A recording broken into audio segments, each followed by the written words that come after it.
You, yes you, do you want to lose weight? Well, you're in the right place. Sit down and watch this whole video and I will tell you the scientific process of how. My goal is to give you an end result that you love while advancing the topic of STEM and weight loss. How? By combining 3 pillars for ketogenic diet, OMAD intermittent fasting, and HIIT training exercise, helping you achieve a continuous daily caloric deficit leading to massive weight loss for a slimmer, healthier new you, toned and ripped, eating the foods that you love. Keep watching.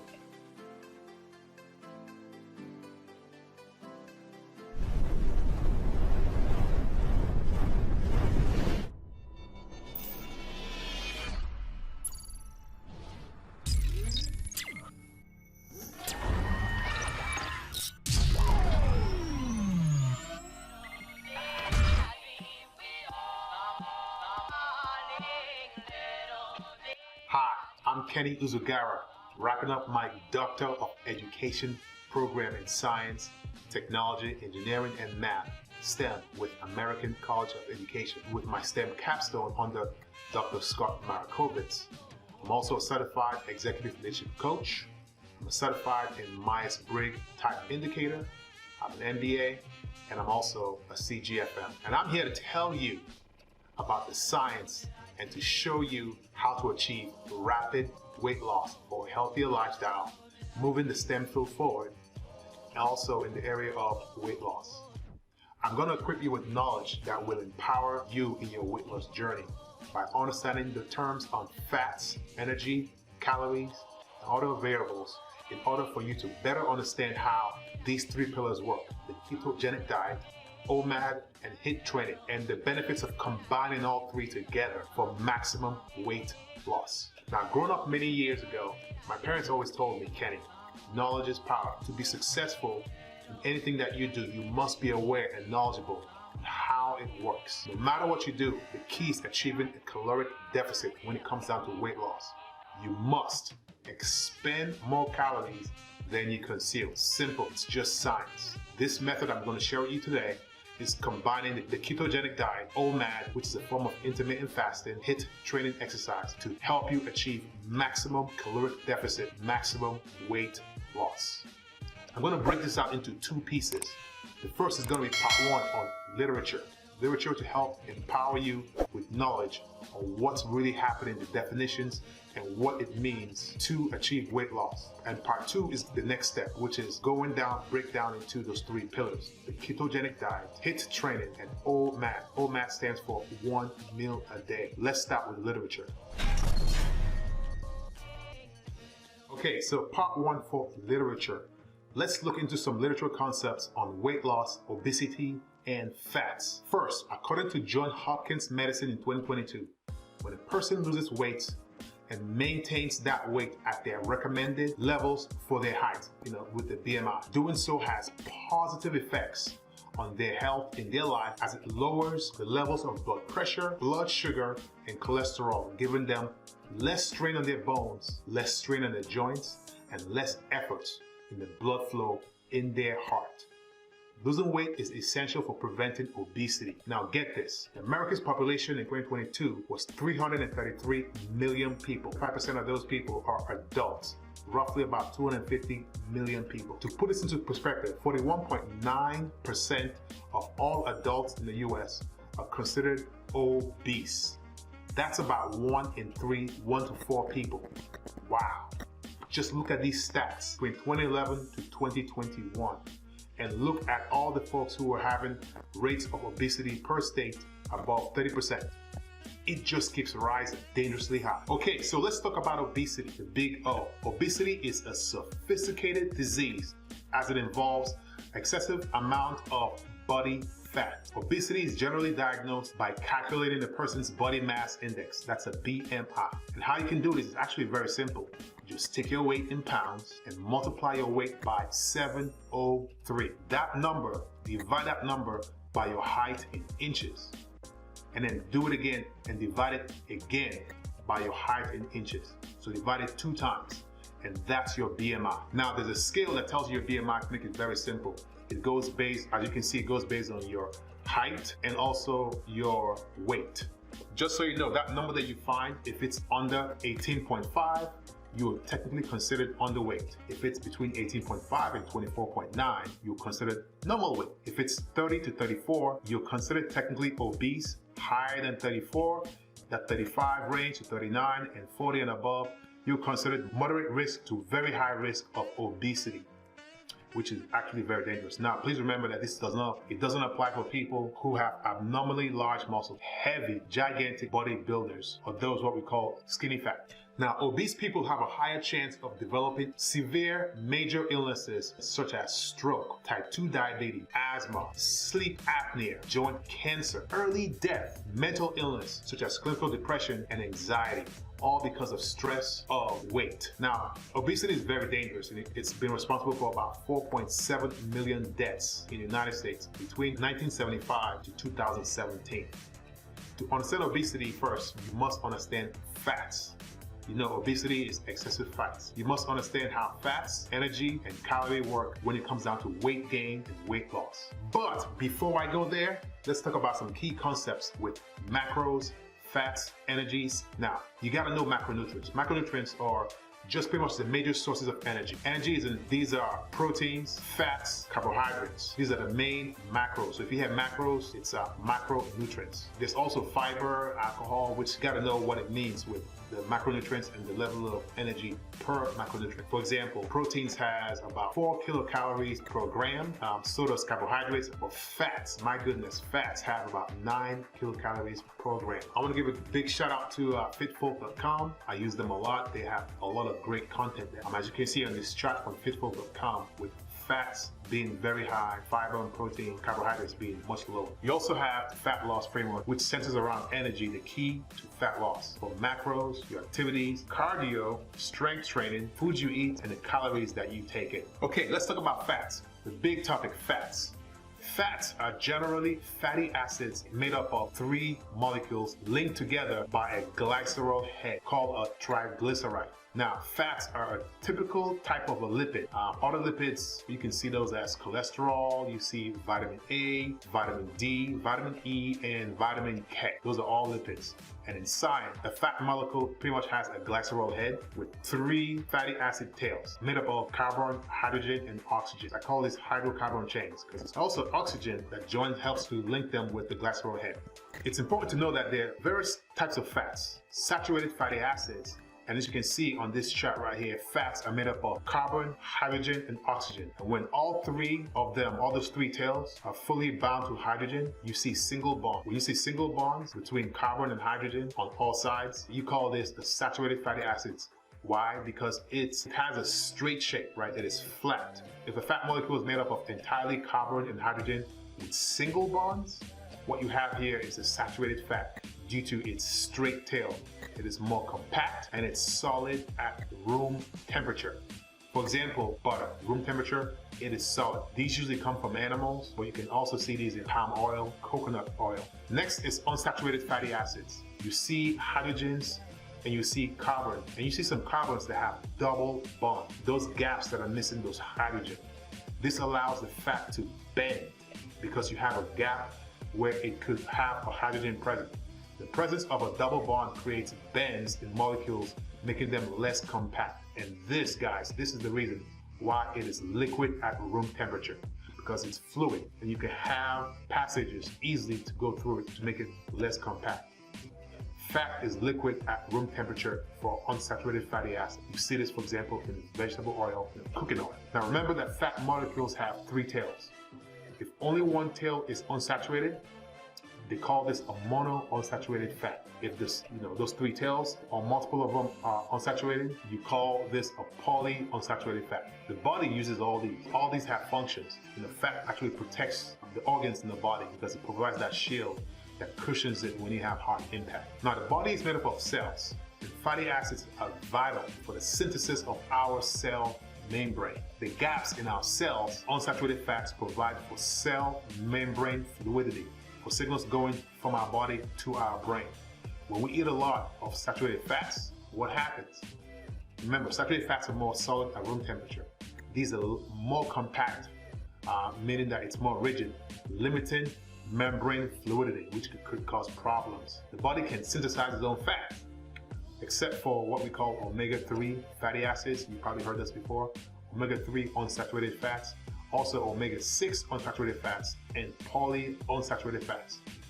That's why these tend to be essential fats, because our body, we just can't make them. We get them from eating them. I know we get them from plants, creatures in the sea like fish. Now, unsaturated fats are generally healthier than saturated fats, and I'm going to explain why. Now, unsaturated fats, remember those are more liquid at room temperature. They decrease heart diseases. It decreases bad cholesterol, what we call LDL. LDL stands for low density lipoprotein. Things that are measured by the weight when it comes down to measuring the lipoprotein. And also, it increases the good cholesterol, what we call the HDL. That's for high density lipoprotein. On the saturated side, it actually does both. It increases the bad cholesterol, those LDL, and also increases the good cholesterol, the HDL. It increases both. Lipoprotein is just an assembly of lipids and protein. When you look at those cholesterol, you have the lipids that have fewer proteins tend to be lighter in weight. Those tend to be the low density lipoproteins, and those that have more proteins tend to be heavier in weight. And those are called high density lipoproteins. We call these the signals in the body. They help to assess the destination of that lipoprotein. LDL takes cholesterol from the liver to other tissue to your cell. It takes cholesterol to your arteries. LDL takes cholesterol to your arteries. That, guys, that is why it's called bad cholesterol. Because when it's in your arteries, what happens? It blocks passage of blood and causes issues with your cardiovascular diseases, stroke, things like that. That's why it's called a bad cholesterol. The HDL, which is actually heavier than LDL, it actually transports cholesterol from your blood to your liver, where it can be removed from your bloodstream, creating a clear passage for blood to flow. That's why it's called a good cholesterol, a high density lipoprotein, HDL. Now, there's also something called trans fats. I talked about unsaturated fats, I talked about saturated fats. Now there's trans fats, also cis fats, which I'll talk about. But trans fat is a type of unsaturated fat. It's generally man-made from a combination of between unsaturated fats, some kind of metal catalyst, and heat. Excessive heat in the vacuum, adding hydrogen. That's how you get a lot of trans fat. Diets high on trans fat are extremely dangerous. People susceptible to obesity.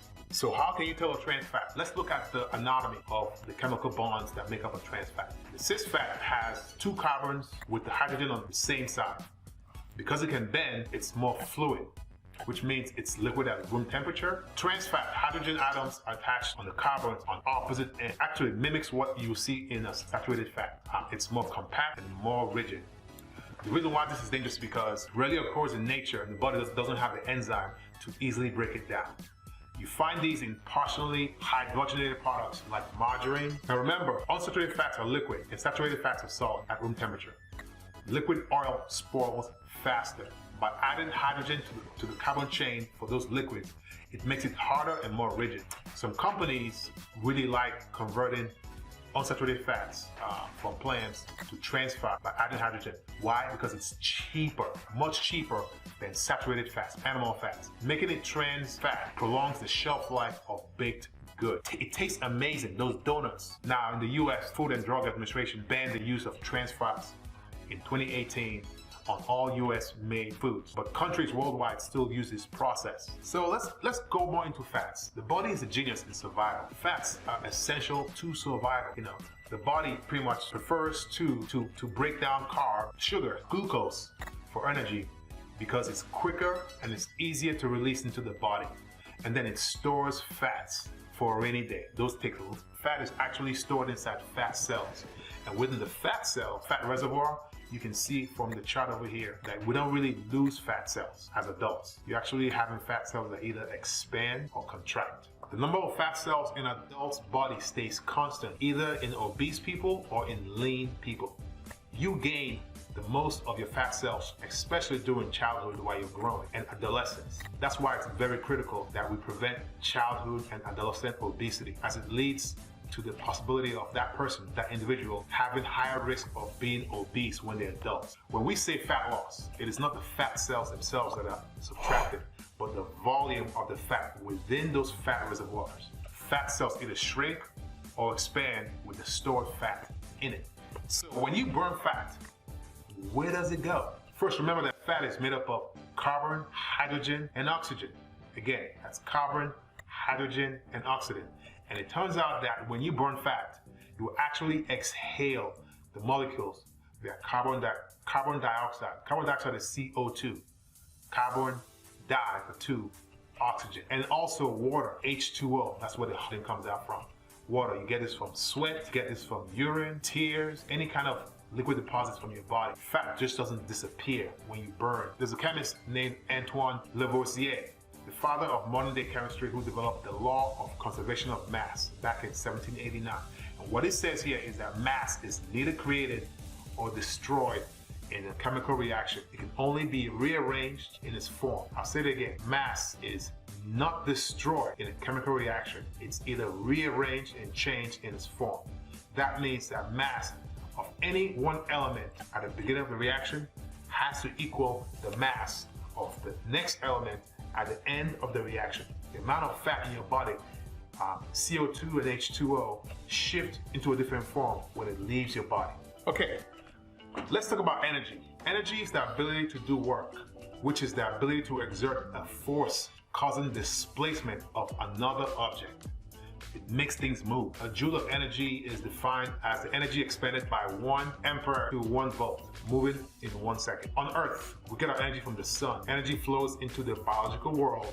Life exists on Earth because of photosynthesis, which makes it possible to capture the light. Plants use that light from the energy through photosynthesis to live. And animals eat those plants or other animals. And then we also eat the plants or other animals, both. When we die, our bodies decay and plants and microorganisms eat us. The circle.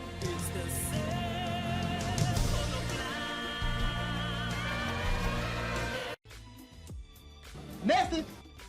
Let's talk calories. Calories is what? A unit measure of energy. It's the amount of heat at the pressure of 1 standard atmosphere to raise the temperature of 1 gram of water or 1 milliliter to 1 Celsius. Required to raise 1 gram of water to 33.8 degrees Fahrenheit. We measure this in joules. 1 calorie is equal to approximately 4.2 joules, or 4.187 to be exact. Now in food, calories are the energy in food that fuels everything that we do. The human body is made up of about 125.8 thousand calories. Pure fat is about 9 calories per gram, which is about 4,100 calories per pound. However, 1 pound of body fat is about 3,500 calories. You need to burn about 3,500 calories to lose 1 pound. Message. So let's talk about energy balance, surpluses, maintenance, and deficits. 2 things here. The first is what you eat and what you expend. When you eat, you have what? You have breakfast, you have lunch, you have dinner. Some people have snacks and drinks all day. Now, when you lose weight, you can lose weight through resting because you're not really doing anything. You have digestion that takes energy. Any activity you do, breathing, walking, exercise, also takes energy. So the bottom line is this: in order for you to lose weight, you have to be in caloric deficit, which means you are exerting more energy than you're taking in. You know, if you eat more than you exert, you're going to gain weight. If you eat less than you exert, you're going to lose weight. If you maintain equal, you're going to stay at the same weight. That's what it means to be in caloric deficit. This chart here kind of breaks it out into actual counts. You can see 2,000 calories for what you consume. When it equals 2,000 calories for what you exert, you maintain your weight. The same applies for caloric deficit and surplus. All right, so this wraps up part 1.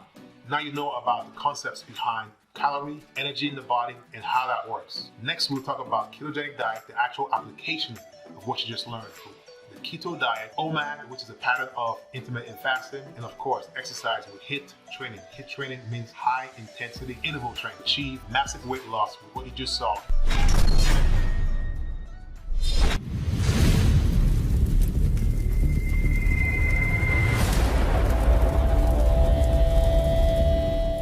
So part 2, let's talk about keto, OMAD, and HIIT. First with keto. What is keto? A keto diet is a low-carb, high-fat diet that helps the body to trigger ketone bodies that shift the body from going from sugar, glucose burning for energy to fat burning for energy. Simply put, it now burns fat for energy because there isn't enough glucose or carbs in the body to easily break down and get that quick burst of energy. To be clear, the body loves carbs. It is easier, it is quicker, it is much easier to break down and release energy from carbs than it is from fat. That's why the body breaks those first and stores those fat pockets around your body. Hence why people gain weight when they have excess calories, because it stores them. Your body tends to use up carbs first and stores excess fat for that rainy day. Think about your body does this as those places that have fat around your body, it's like its own pantry. It stores it so it can use that and tap into those later. So don't think about fat as a bad thing. Let your body tap into those resources. Tap into those resources for energy. It's amazing how fat's broken down to form free fatty acids, releasing those energy sources throughout your body. Think about fat as energy saved by your body for a rainy day for energy. Okay, so I discussed the keto diet. Remember, the keto diet consists of 25% proteins, 5% carbs, and 70% fat. The typical American standard diet consists of 50% carbs, 15% protein, and 35% fat. Wow, there's 10 times less carbs in keto than in the typical American diet. Now, to understand keto, you must understand what ketones are, ketone body. There are three types that are produced when the body goes into ketosis. The first is acetoacetate. Second is beta-hydroxyl butyric acid. And the third is acetone. The most prevalent ketone body is beta-hydroxyl butyric acid. This is the most energy efficient ketone body and is produced in high quantities after sustained carb restriction. Now, there are ways to test your body to see if you are actually in ketosis. There are actually three methods. The first is the breath test. Breath test is used to test acetone. Acetone is usually exhaled from your breath. It's not really the best way to detect if you are in ketosis. The second is urine strips. When it comes to urine strips, the darker the color on the strip, the more ketones are present in your urine. But the best and the gold standard for testing to see if you are in ketosis is the blood test. That's a gold standard. It's the most accurate method of checking for ketosis in your body. The next is how your body burns its fat. Remember, burns the fat and uses the fat to make ketone bodies. But remember, there's also glycogen, which comes from from blood sugar, and then ATP. That's the adenosine triphosphate. Generally, it's the quickest one, this quick burst of energy. It's very important to understand the process of what we call homeostasis. That's when your blood is trying to either build up its sugar reserves or eliminate its sugar reserves, the carbs. Blood glucose level is very important and it provides energy, and energy is what the body needs to keep our brain and nervous system going. The liver plays a major role in this process.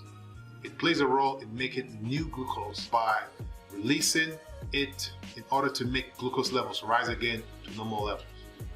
When we have high blood glucose or low blood glucose, this stimulates the pancreas for an action. When glucose is too high or too low, the pancreas actually produces and sends chemical messengers called hormones, glucagon or insulin. Insulin is well known. Insulin and glucagon actually work antagonistically to each other, either raise the blood glucose level or decrease the blood glucose level. Why this is important to know in the process of keto diet is because we're really in a state where we have low glucose levels, and this in turn forces the body to break down fat cells or fatty acids through the process of ketogenesis. Here we have increased ketone production, and these ketones is what the body now relies on for energy because there aren't any more or adequate amounts of glucose to break down for energy in the body. Keto is a powerful source of energy, breaking fats for energy than sugar. It lasts longer, but to stay in ketosis, people have to understand one concept. You have to stay within 50 grams of carbohydrates per day, or what we call less than 20 grams of net carbs. Net carbs because you minus grams of fiber to get to 20 net carbs. This is because fiber it's not digested in your body or absorbs. You eat it and it comes right out. Next is OMAD and intermittent fasting. Let's talk about intermittent fasting first, also known as IF. Intermittent fasting is this time-restricted eating consisting of alternating periods of voluntary fasting. We all fast. When you sleep, you fast. And when you eat breakfast in the morning, you break fast. Get it?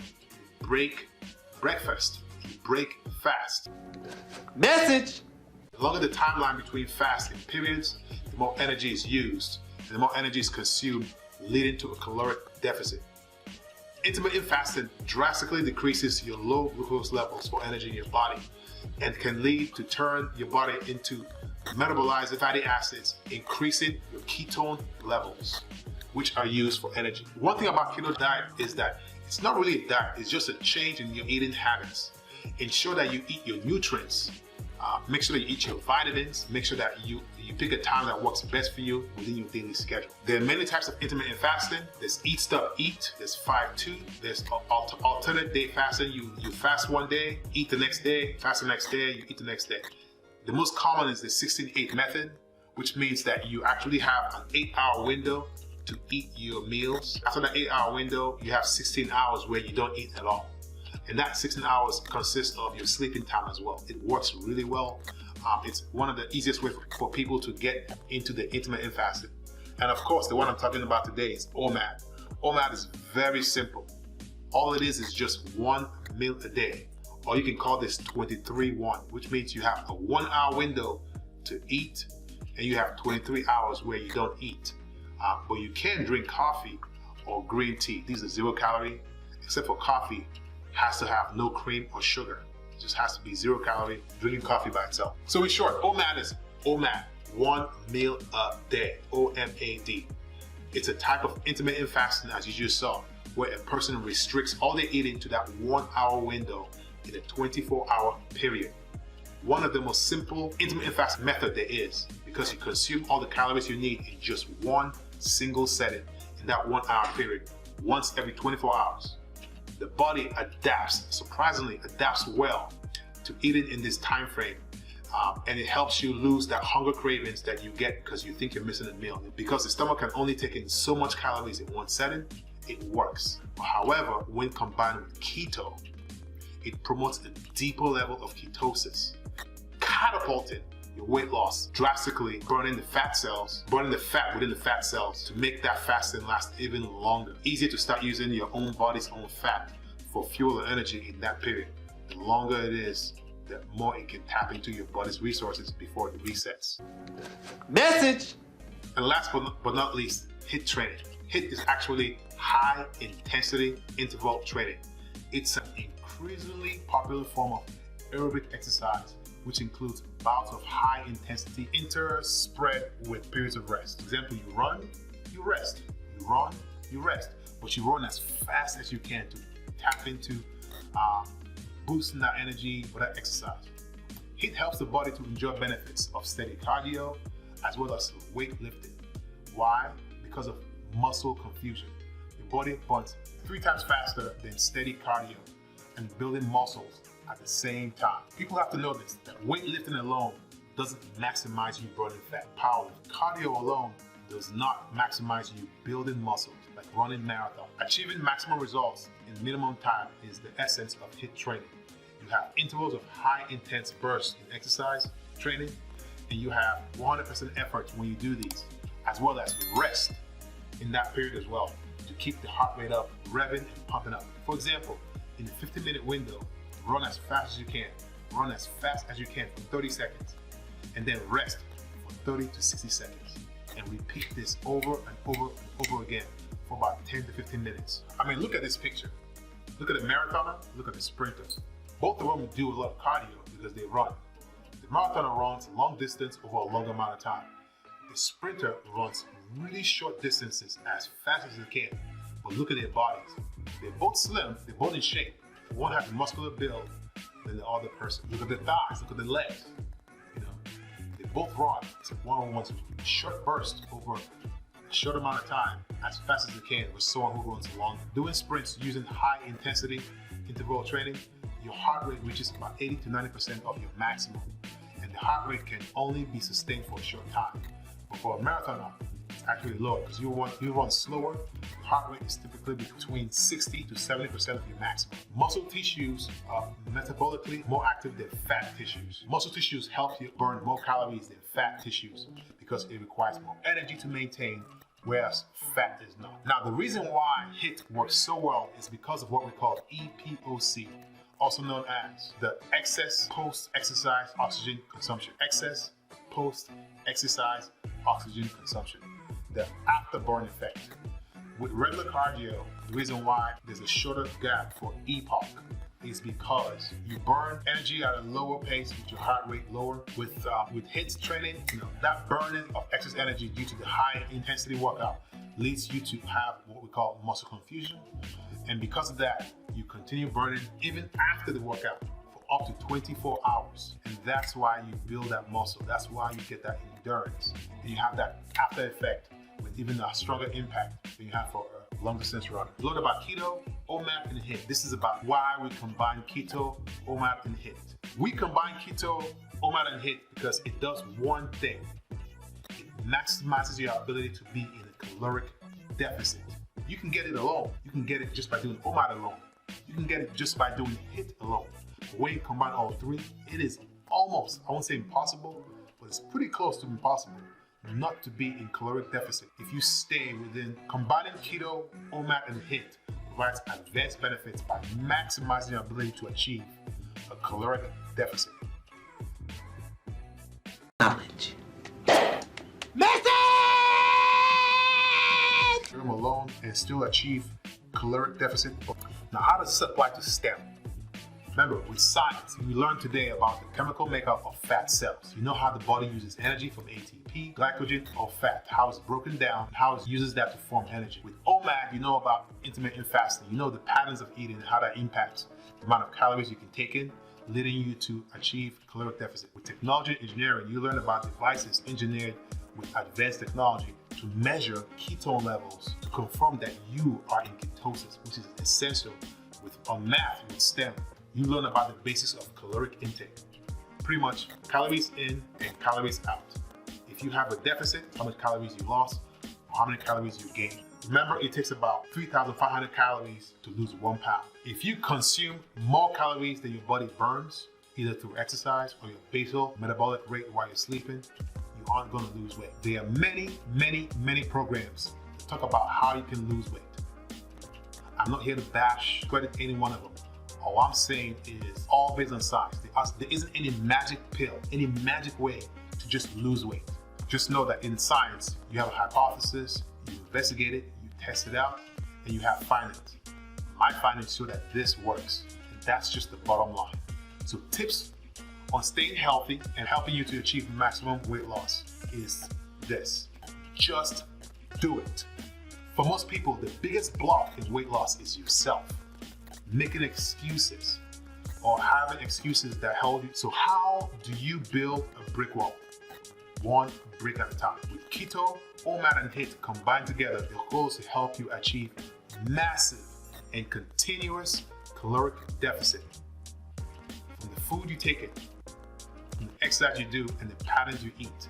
It's all part of that magic formula. To make sure that you're successful in losing weight is: 1, please take charge of making your own food. I can't say how important that is, because you're gonna eat whatever your kids eat, whatever your family eats. You have to be vigilant and make sure that you are in control of what you eat to be in line with the guidelines of eating types of food that are ketogenic friendly. This is how you are successful. Please make sure that food that you eat is delicious.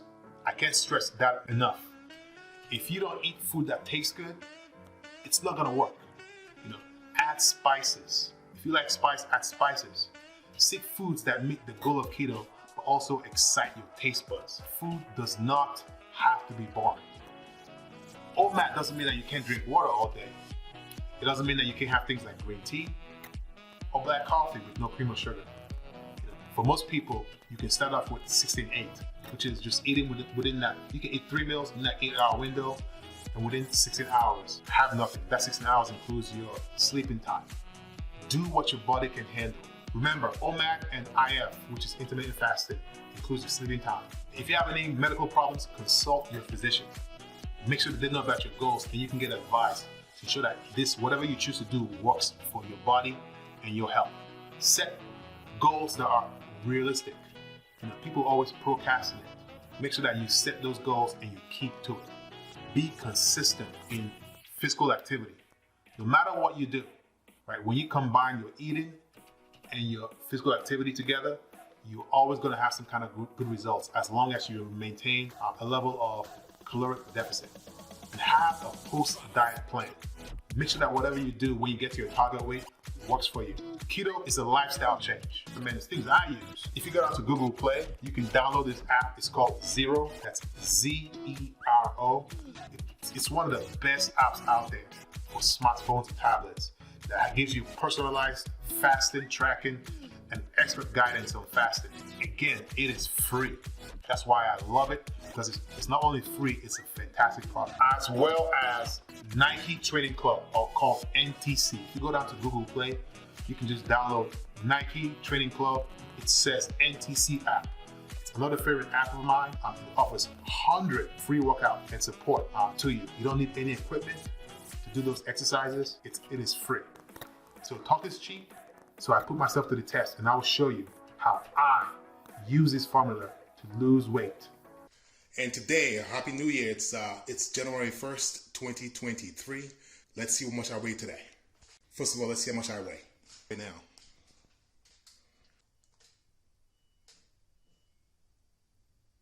Whoa, 255 pounds. That's like a linebacker.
Okay, so week 6.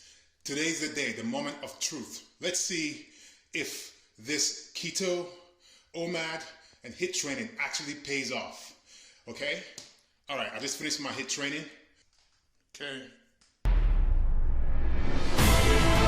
Whoa! 227. Wow, it's 227. 227. That's 227. 227. 255. Look at that. That's 28 hours. 28 hours. First weight to 227. Okay? This is the average. So believe me guys, it works.